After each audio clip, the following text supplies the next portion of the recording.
Neste painel, nós chamamos os senhores Matheus Leandro, secretário de Desenvolvimento Urbano e Habitação do Distrito Federal, o senhor Carlos Passos, que é assessor técnico de Ciência, Tecnologia e Inovação da cidade de Campinas, em São Paulo, e as senhoras Daniela de Cássia Santos Brito, prefeita de Monteiro Lobato, e Márcia Muniz, gestora da Câmara de Desenvolvimento Urbano do CODESE. A senhora Márcia Muniz vai fazer a mediação deste painel. Passamos a palavra, neste momento, de imediato, ao senhor Matheus Leandro. A senhora Márcia quer fazer a ponderação inicial? Então, vamos lá. A senhora moderadora e depois, imediatamente, ela já encaminha as demais falas. Primeiramente, eu gostaria de dar boa tarde a todos e, principalmente, boa tarde aos nossos painelistas. Por quê? Tenho que destacar aqui um fato. Nós temos aqui o Matheus, nosso secretário, que é do Distrito Federal. Nós temos o Carlos, que é de Campinas. E nós temos a Daniela, que é de Monteiro Lobato. Então, é muito interessante a gente ver essa troca, nessa conjunção de ideias e conjunção de opiniões. Então, quero agradecer a presença de vocês. E aí, Matheus, por favor, pode continuar. Eu conheço um arquiteto, que é um dos arquitetos mais brilhantes que eu já vi na vida, que é um arquiteto que desenha casas incríveis em cerca de 10 minutos. Esse arquiteto tem 9 anos de idade, é meu filho, Otávio, que desenha no Minecraft casas incríveis no iPad, com uma habilidade impressionante, com uma facilidade, com uma capacidade de raciocínio, de abstração, de enxergar espaços dentro desse jogo chamado Minecraft, que eu nunca vi nada igual. Isso mostra que os tempos mudaram. Isso mostra que estamos diante de uma nova realidade. E isso faz com que nós, que estamos no governo, precisamos pensar de forma diferente. Precisamos pensar como enfrentar desafios de um serviço público, de uma cidade que tem que ser eficiente e que precisa estar conectada com esse novo momento, com essa nova realidade, com essa nova geração. Eu não sou especialista em cidades inteligentes, eu não sou especialista em tecnologia, e talvez eu ainda seja daquela geração que não é mais analógica, mas também não está digital como os nossos filhos. E, por isso, entender como as coisas estão funcionando e entender as transformações que estão acontecendo é o que nos move e é o que deve ser o nosso norte dentro dos governos para poder realmente refletir programas, projetos que daqui 10 anos serão para esse público, serão para esse meu filho de 9 anos que desenha casas no Minecraft com muita facilidade. Ele vai ser alguém que daqui 10, 15 anos ou estará projetando casas ou estará buscando uma aprovação de um projeto. E por isso me faz aqui pensar numa das metas que o CODESE definiu num trabalho fantástico que eu recebi logo ainda na transição de governo. CODESE, parabenizo aqui na pessoa do Paulo Muniz pelas iniciativas, pelos estudos, pelas contribuições. Tenho o prazer de receber na secretaria Gisele Moll, que estava aqui como mediadora, que é nossa secretária adjunta, que fez parte de uma série de estudos da Câmara Técnica de Desenvolvimento Urbano do CODESE. E o CODESE tem lá, na Câmara Técnica de Desenvolvimento Urbano, dentro do ODS 11, uma meta, que é a meta número 5, que diz acelerar, dar condições de diminuir prazos na aprovação de projetos, na concessão de alvarás de construção e na emissão de cartas de habite-se. E é sobre isso que eu quero falar um pouco, da experiência que nós estamos vislumbrando já nesses 11 primeiros meses, ou melhor, das experiências que temos tido e do que estamos vislumbrando para o futuro nesses próximos anos no Distrito Federal. A primeira coisa que precisa ser dita, e eu como advogado de formação e que sempre me dediquei há 20 anos ao estudo do direito urbanístico, é entender um pouco da relação alvará de construção, aprovação de projeto, carta de habite-se, poder público, legislação, interessado, proprietário, arquiteto. Primeira coisa que precisa ser dita é que, dentro de uma atuação de governo, existem dois tipos de situação em que o agente público se vê diante de uma ação efetiva, assinatura de um documento ou de uma decisão de gestor público. Existem situações que o direito chama de ações de competência discricionária. São aqueles casos em que o gestor público tem mais de uma decisão a ser tomada, e, nos dois casos, essa decisão atende o interesse público, são duas decisões, como, por exemplo, construir uma ponte ou não. Pode ser que a construção de uma ponte atenda o interesse público, pode ser que a decisão por não construir uma ponte também atenda o interesse público.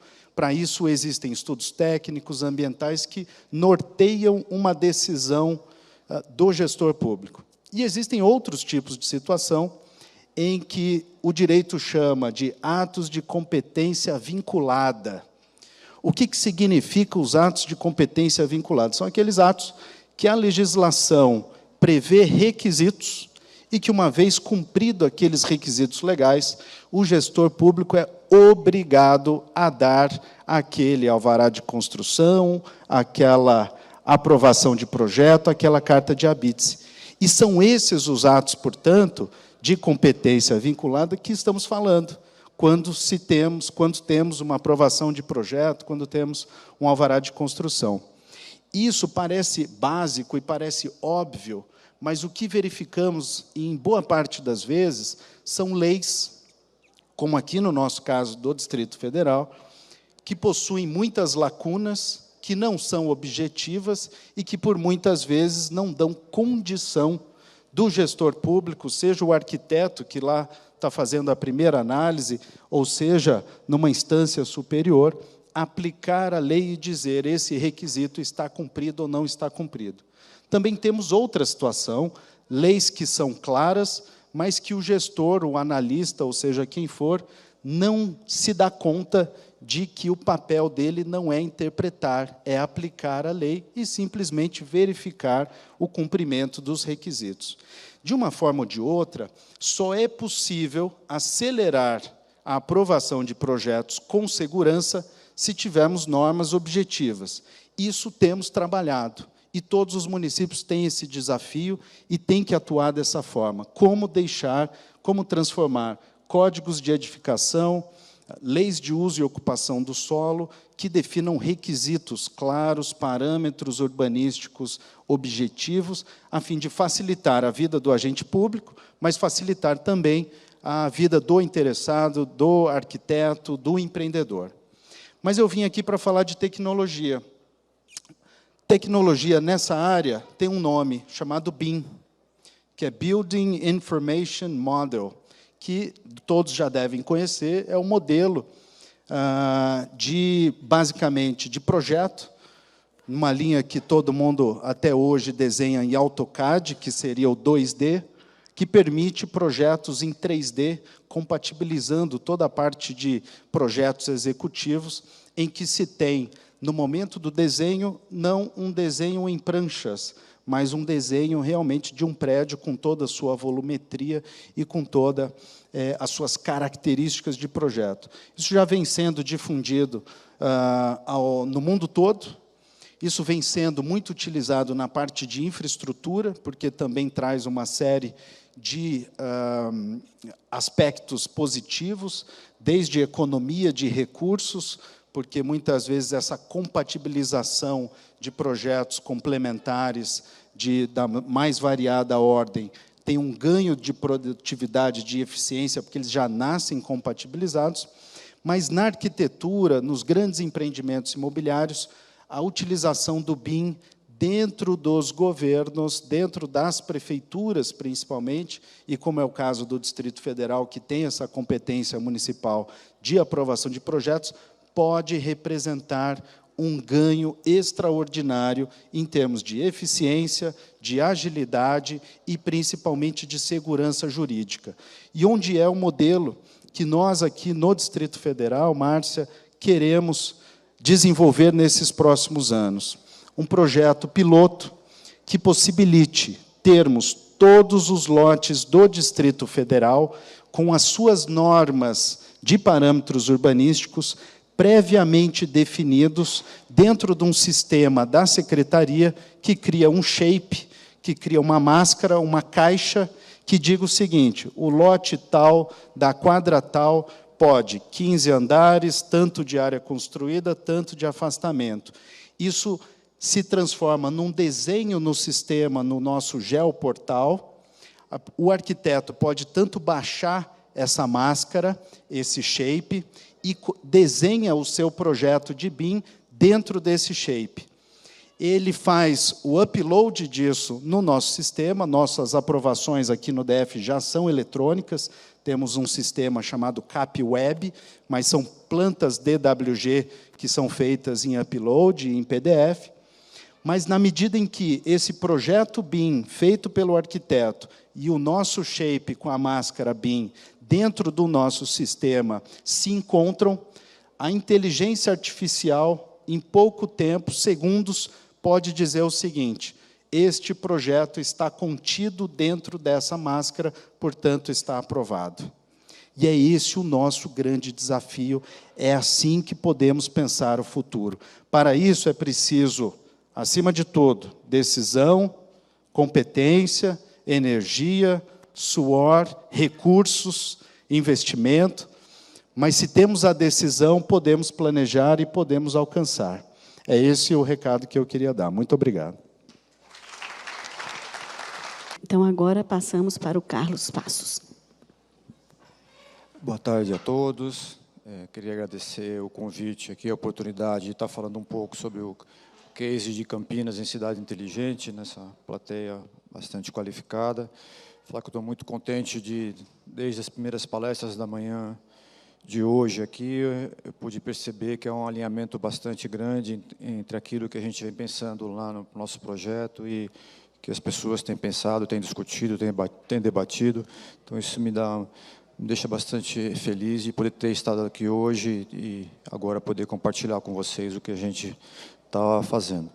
Eu acho que uma coisa que ficou bem claro hoje na discussão é que cidade inteligente não é só tecnologia, né? E a gente não quer tornar a cidade inteligente só por isso, né? Só pela questão de trazer a tecnologia para poder ser incorporada à cidade. Mas que a gente tem um objetivo, que o objetivo é fazer com que as pessoas que vivem na cidade elas possam ter uma melhor qualidade de vida, né? Uma melhor prestação de serviço por parte do poder público, né? E, para isso, então, no nosso projeto, a gente adotou como nome que Campinas, cidade inteligente, humana e sustentável. Quando a gente fala em humanas, é que o nosso projeto é voltado para pessoas, né? Então, a gente está muito preocupado em que as pessoas que vivem na cidade, de fato, possam ter o melhor que a cidade pode oferecer. E também a questão da sustentabilidade, né? Quer dizer, o meio ambiente é uma preocupação de todo mundo, né? A gente viu bastante hoje aqui nas falas. Então, a gente tem que se preparar para deixar a cidade, né, preservar o meio ambiente, para que as gerações futuras, de fato, possam aproveitar desse mundo, né, desse planeta, de uma forma bastante completa. Então, a gente junta a questão da tecnologia com as pessoas e com o meio ambiente. Acho que eu preciso do passador. Obrigado. Só para caracterizar Campinas, eu não vou me alongar aqui, mas é uma cidade de 1,2 milhões de habitantes, né, tem uma área de 800 quilômetros quadrados, onde 400 quilômetros da cidade é área urbana e 400 quilômetros é área rural. Então, a gente também tem que preocupar tanto com essas duas questões. A gente tem cerca de 22 instituições de ensino superior, né, sendo que 3 delas são federais e as demais são faculdades particulares, o que tem um contingente de 80 mil estudantes de ensino superior na cidade. além dos estudantes de pós-graduação, chegando a quase um contingente de 100 mil. Isso significa que a gente tem um capital humano bastante interessante que se forma a cada ano, né? Se a gente pensar em 100 mil pessoas, no mínimo 20 mil estão a cada ano sendo lançadas no mercado, o que nos dá um diferencial bastante interessante. Temos várias empresas de TIC, cerca de 2.000 pessoas, que empregam 22 mil pessoas ao todo. Temos cinco parques tecnológicos, uma série de co-works. E Campinas é a sede de uma região metropolitana, uma região que conta com 20 municípios, né, com cerca de 3,1 milhão de pessoas, e que tem um PIB de cerca de 40 e poucos bilhões de dólares, o que faz com que o PIB da região seja maior que muitas cidades da América Latina, maior que El Salvador, Bolívia, Paraguai e Honduras. Então, numa área circunscrita bastante restrita, a gente tem um mercado que é bastante pujante, que é bastante interessante e desafiador. E é importante também, a gente tem nessa região, 50 das 500 maiores empresas do mundo estão lá na nossa região. Então, isso faz com que o nosso ecossistema seja bastante virtuoso. Falando de ecossistema, esse é um conceito que a gente trabalha na cidade. Quer dizer, a gente trabalha, então, entendendo que, para que a cidade possa desenvolver, a gente precisa olhar para todos os atores, né? Então, todos os atores que podem contribuir, de fato, para que Campinas se transforme numa cidade inteligente. A prefeitura é o órgão público, é o ator principal, porque ela faz a gestão da cidade, mas ela não consegue fazer isso sozinha se não tiver a participação de todos esses outros. Um ator bastante relevante na cidade, que tem a ver com a governança, é o Conselho Municipal de Ciência, Tecnologia e Inovação.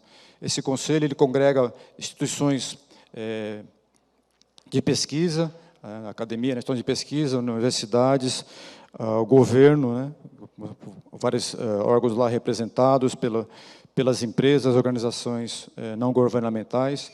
Então, é um fórum de discussão onde a gente debate as questões da cidade. Esse conselho fez já há algum tempo um plano estratégico de ciência e tecnologia, da onde saiu uma diretriz estratégica que é justamente gerar um plano estratégico para cidades inteligentes. Então, esse é um ator bastante relevante. Na Câmara também tem uma comissão de ciência e tecnologia, eu já falei sobre os espaços. A gente tem também a Fundação Fórum Campinas, que congrega vários dos atores que tem a capacidade de pensar e contribuir com a cidade, tem uma associação voltada exclusivamente para startups, que é ligado também à ABS aqui em Brasília.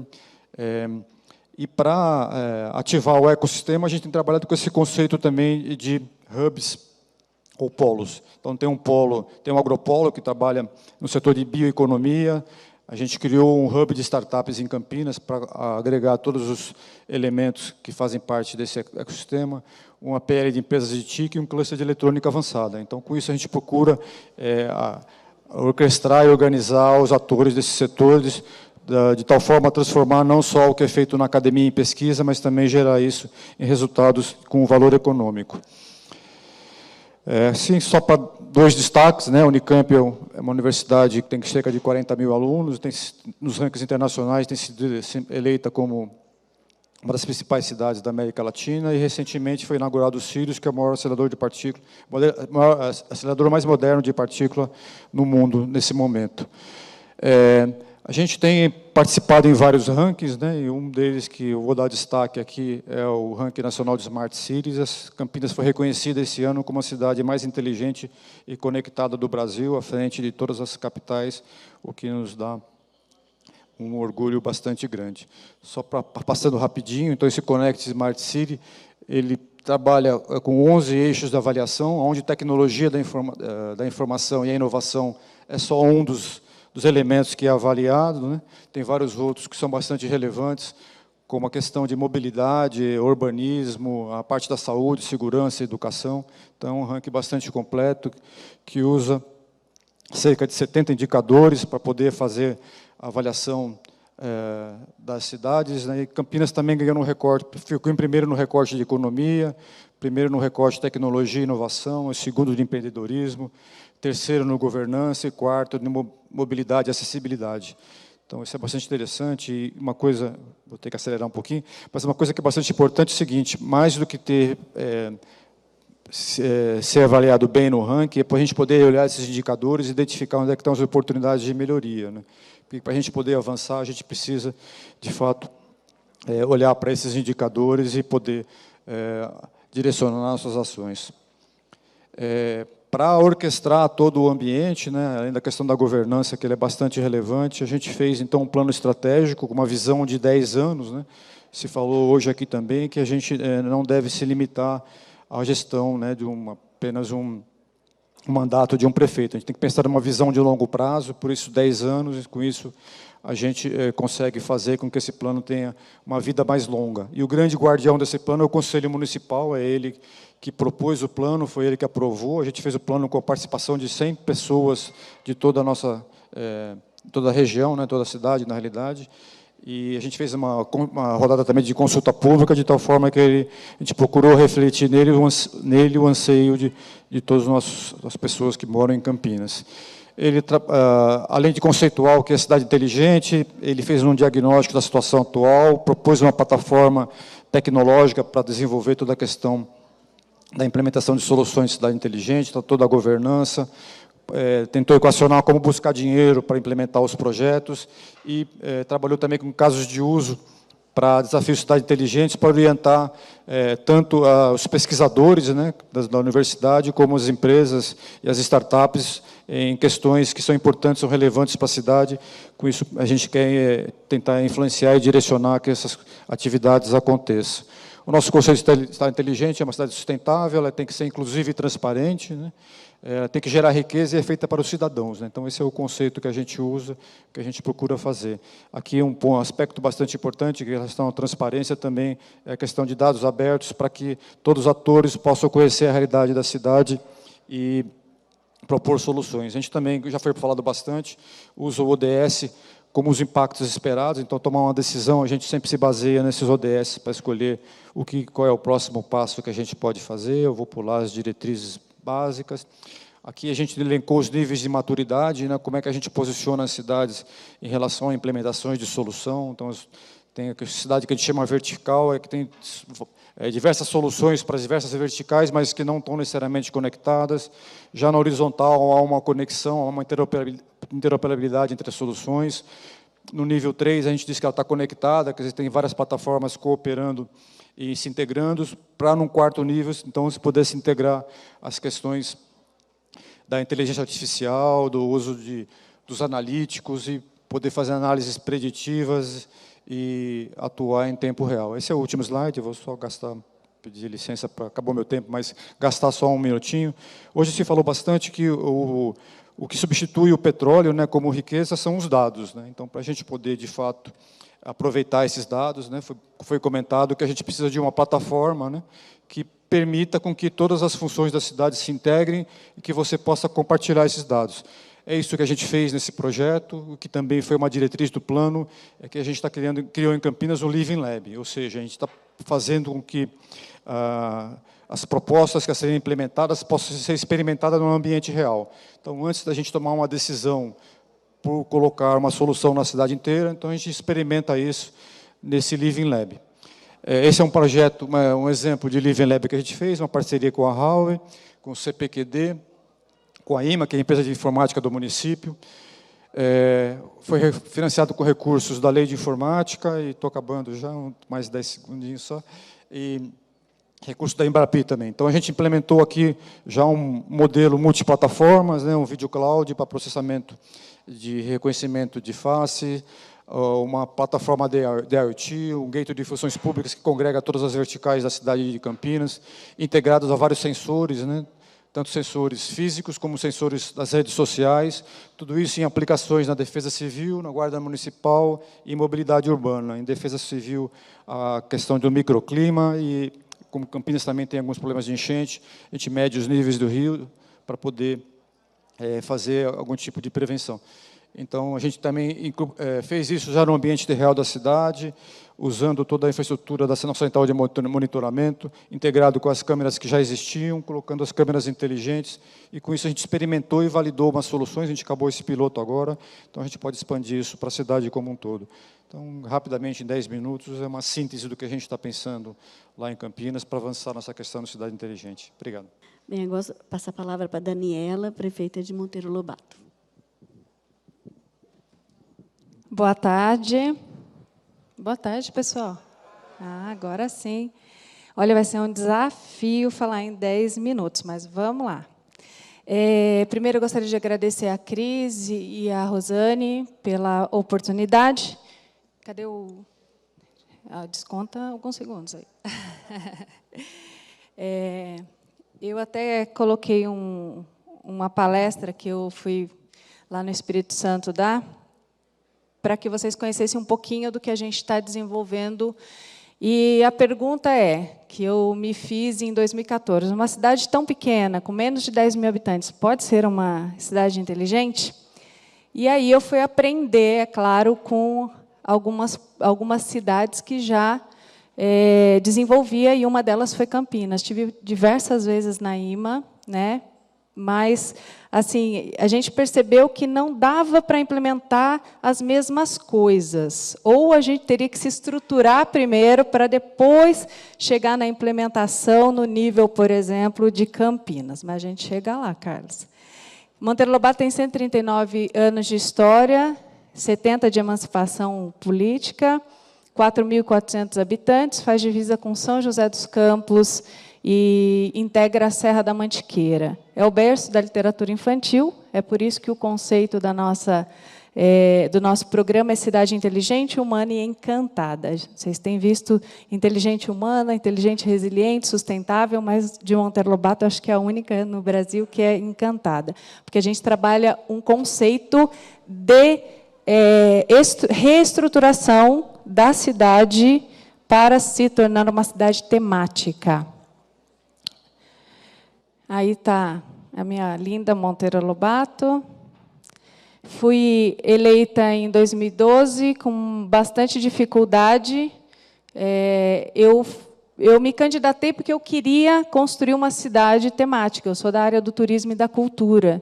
E aí me deparei com uma cidade completamente desorganizada, com um amadorismo na gestão muito grande. Eu sei que não é mérito só de Monteiro Lobato, grande parte das cidades não estão organizadas, e aí eu tive que deixar o meu sonho um pouco para frente, tentar a reeleição para poder realmente viabilizar o que eu queria, que era uma cidade que possa se tornar reconhecida mundialmente por ser a cidade da literatura infantil, a cidade da criança.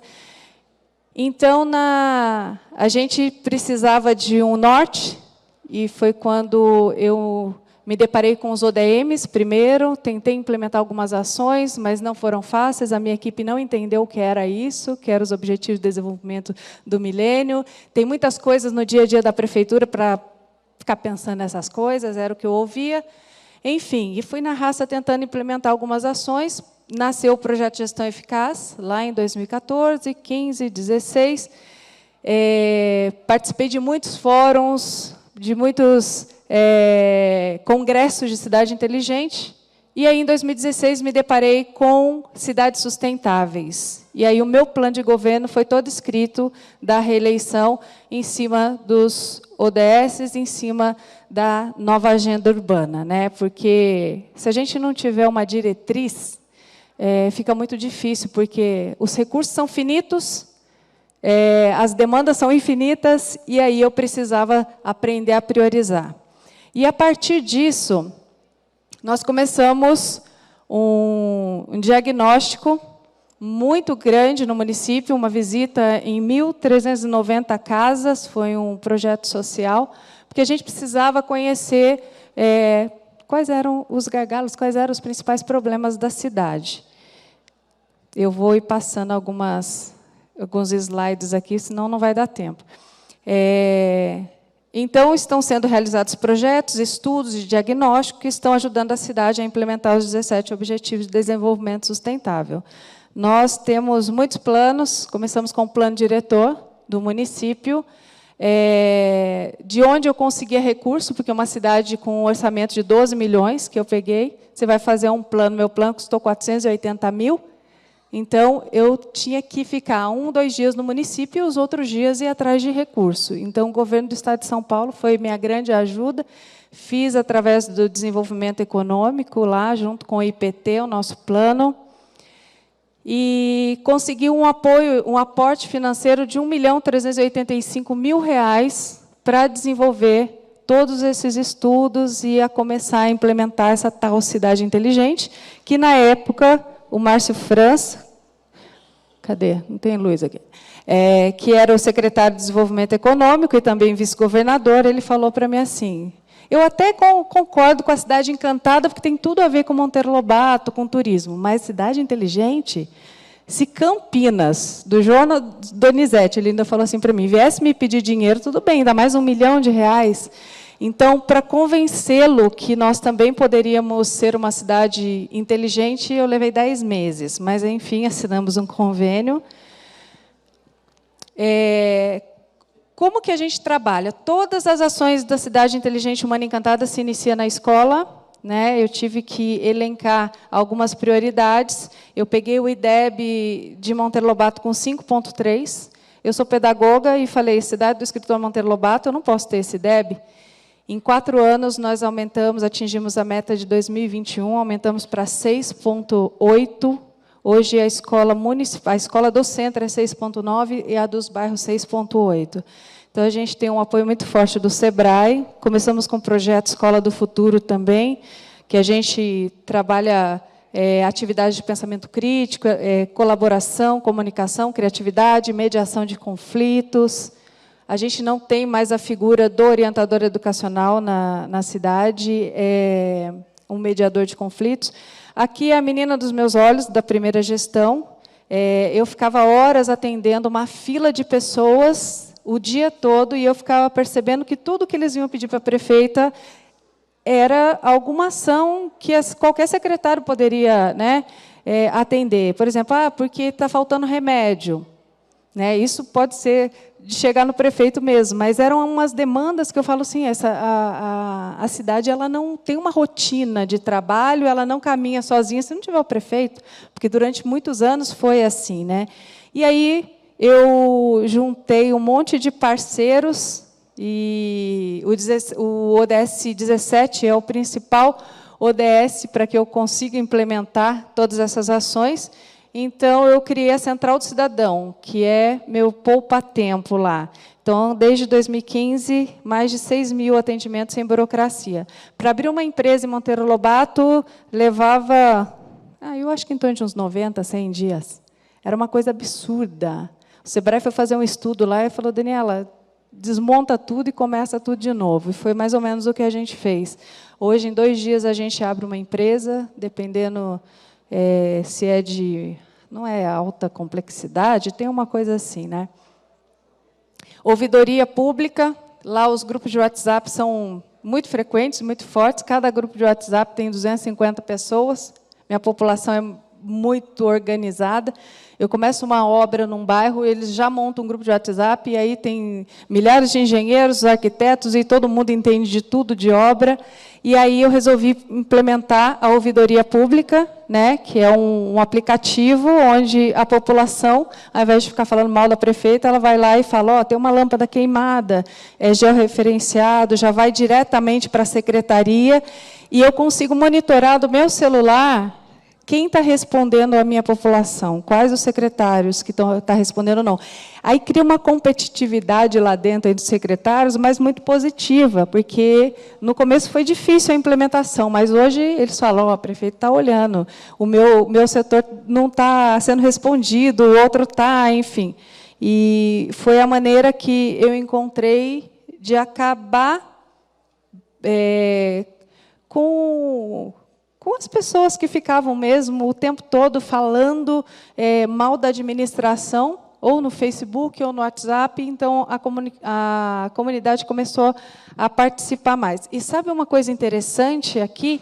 Que a sensação que dá numa cidade tão pequena é que a gente tem uma rejeição grande, porque parece que nada está bom, que o tempo todo eles estão falando, é muito próximo, né, da prefeita.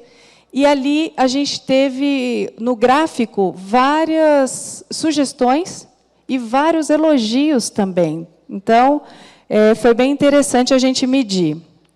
Sustentabilidade, cuidar do planeta. Nós acabamos de entregar o Plano Municipal de Resíduos Sólidos, construir 36 casas, mas ela não foi por conta do déficit habitacional. Eu tinha numa área de alto risco, era o único morro que eu tinha habitado na cidade, e aí eu tirei as famílias, passou para um terreno um pouco abaixo, eu já estou terminando, e lá de cima, de onde eles moravam, eles viam construindo suas casas lá embaixo, né? Então, a gente fez um processo de participação deles muito forte. Sistema fotovoltaico eu tenho em todos os prédios da prefeitura, nas escolas, captação de água de chuva, troquei 100% da iluminação por LED, a cidade hoje está linda, né? Agora, os ambientalistas estão dizendo que os passarinhos não conseguem dormir. Aí eu não sei como lidar com isso, porque está muito claro. A integração dos ODS entre os lobatenses. Então, todas as atividades, todos os cartazes, todas as publicações saem com os ODS. Tivemos um reconhecimento nacional, uma matéria na revista Isso é Dinheiro, dizendo que Monteiro Lobato primeiro faz diagnóstico, mede, e para depois implementar as políticas públicas, os programas.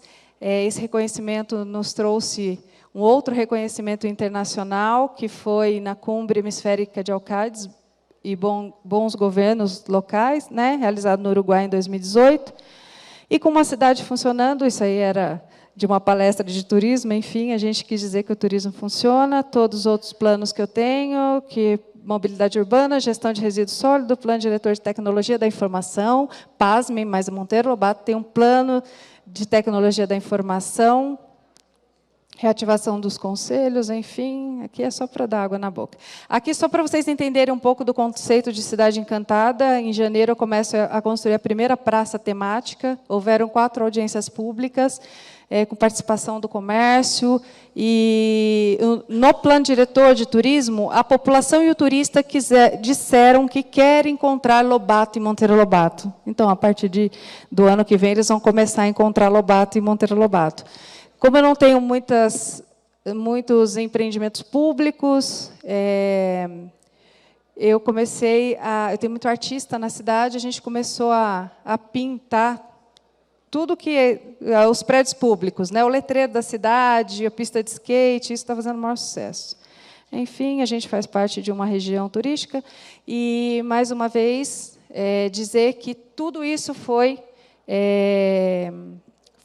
possível porque tenho grandes parceiros, muitos parceiros, e a última ação que a gente entrega, não é a última ação, a próxima ação que a gente entrega é o vídeo monitoramento da cidade. A gente vai estar interligado, inclusive, à região de Campinas. Isso tudo eu fiz com 10, por exemplo, se a empresa investe 1 milhão, eu vou investir 100 mil. Se a empresa de iluminação investiu 600 mil, eu investi 60 mil. Aí é factível, aí é possível, né? E agora a empresa, o Grupo Splice, que é um grande parceiro nosso, que é de Sorocaba, está investindo pesado na cidade, vai fibrar 3 quilômetros e vai fazer todo o vídeo monitoramento da cidade. Eu acho que isso vai ser super importante. Enfim, vocês vão ouvir falar da cidade encantada por aí. Obrigada. Bem, já estamos ouvindo, né? Bem, gente, eu só gostaria de comentar uma coisa, antes de abrir a palavra, que teve um fio condutor aqui de todas as falas, tá? E o fio condutor foram as pessoas, não é isso? Nós estamos aqui para as pessoas, para fazer as coisas para as pessoas. As dificuldades de Campinas, com 3 milhões de habitantes, como também é o Distrito Federal, aqui, com seu entorno, as dificuldades de Monteiro Lobato, de 10 mil habitantes, são as mesmas. Por quê? Porque os problemas são proporcionais. Não é verdade? Não é verdade, Matheus? Então, os sucessos são todos muito importantes. E eu trabalho com acessibilidade, sou engenheira, especialista nisso, e tem na Convenção da ONU para a pessoa com deficiência, tem uma fala que é nada para nós sem nós. Então, o que significa isso? É a participação de quem interessa, a participação de quem precisa nas políticas públicas.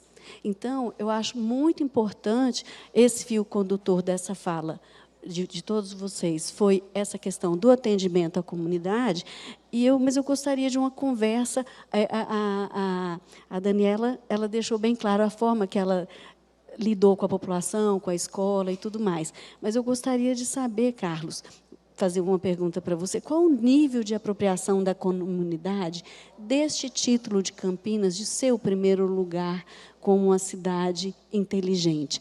Qual o nível de apropriação? Se a comunidade, se ela entende como vocês trabalharam para fazer com que a comunidade entendesse isso?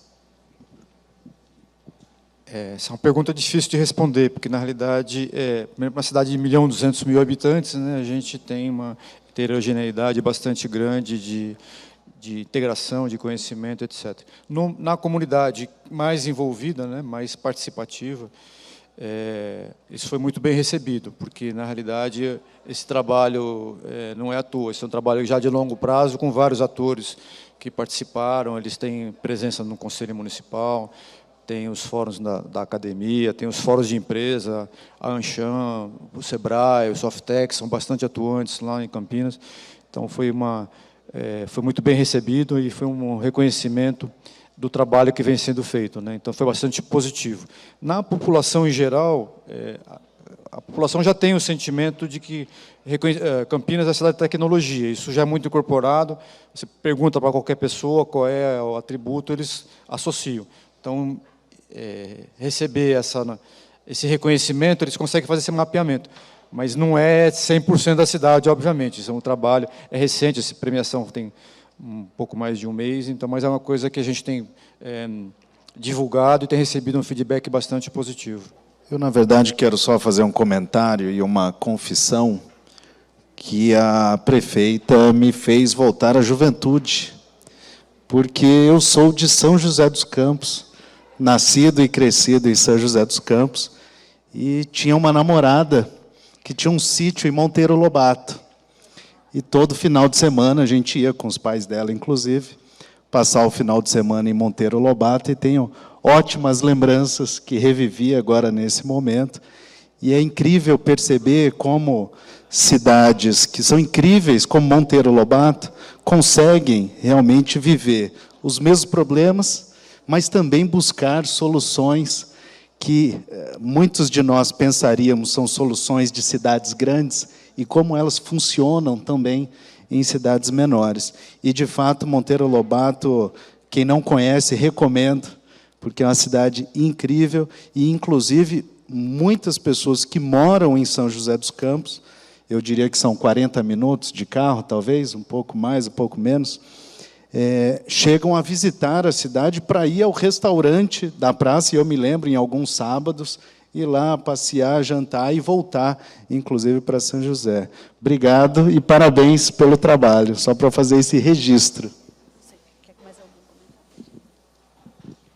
Diz que o mundo é muito pequeno, eu acho que é mesmo, hein? O que é importante é que a cidade, nos últimos 3 anos, ela vem avançando muito. E como que a gente consegue perceber isso?